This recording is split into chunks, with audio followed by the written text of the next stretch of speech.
It is a true pleasure to welcome you to Ethiopia. Today, we have decided to elevate our relationship from historic relationship to strategic relationship between Ethiopia and India. Our two countries share over thousands of years of connection through trade, diplomacy, education, culture, and even in our food and traditions. These ties continue to shape a deep friendship, collaboration, and mutual respect between our people. We also appreciate your consistent message that Africa's priorities must lead the partnership. These kinds of dignified, respectful message for Africa is very important, Mr. Prime Minister. Keep pushing. That is the type of message we're expecting from all our trusted friends. This aligns fully with Ethiopia's development path, and African-owned, African-led, and African-defined. Mr. Prime Minister, today we meet with a clear focus to shape a modern partnership grounded in sovereignty, self-reliance, and practical cooperation. Our cooperation is rooted in equality and South-South solidarity. We see strong alignment between our homegrown philosophy. Both countries emphasize national capacity, inclusive development, and partnership that respects independence.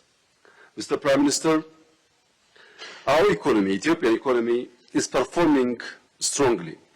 Last year, we grew 9.2%, and this year we're expecting 10.3% GDP growth. Besides GDP growth, our FDI inflow is also rising big time, and India is a leading source for our FDI. We have more than 615 Indian companies which is investing in Ethiopia.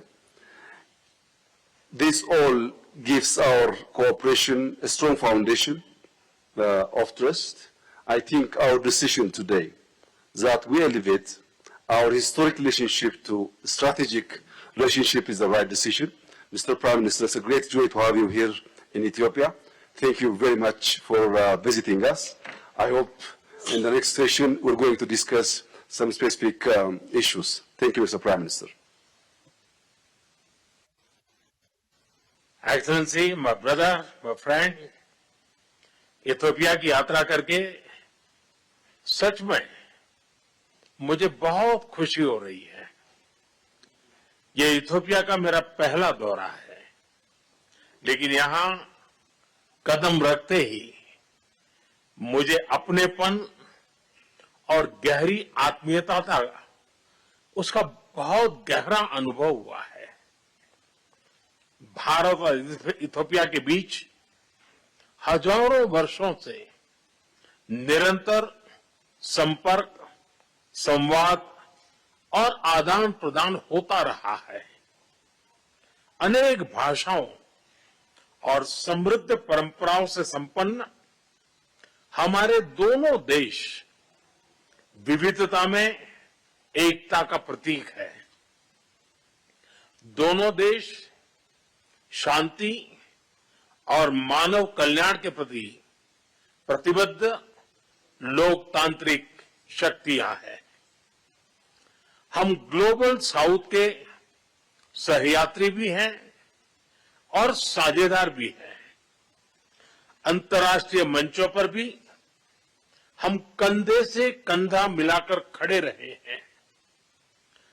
African union का मुख्यालय Ethiopia में होना Ethiopia को अफ्रीकी diplomacy का meeting point बनाता है।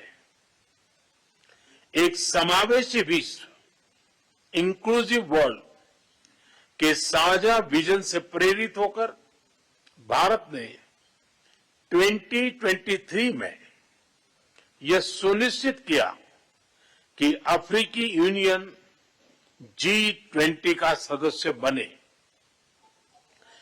इन्हीं सभी पहलुओं को ध्यान में रखते हुए आज हम भारत इथियोपिया संबंधों को स्ट्रेटेजिक पार्टनरशिप पर उस स्तर पर ले जा रहे हैं। यह कदम हमारे संबंधों को नई ऊर्जा, नई गति और नई गहराई प्रदान करेगा। भविष्य की अपार संभावनाओं को साकार करने के लिए एक स्पष्ट रोडमैप तैयार होगा।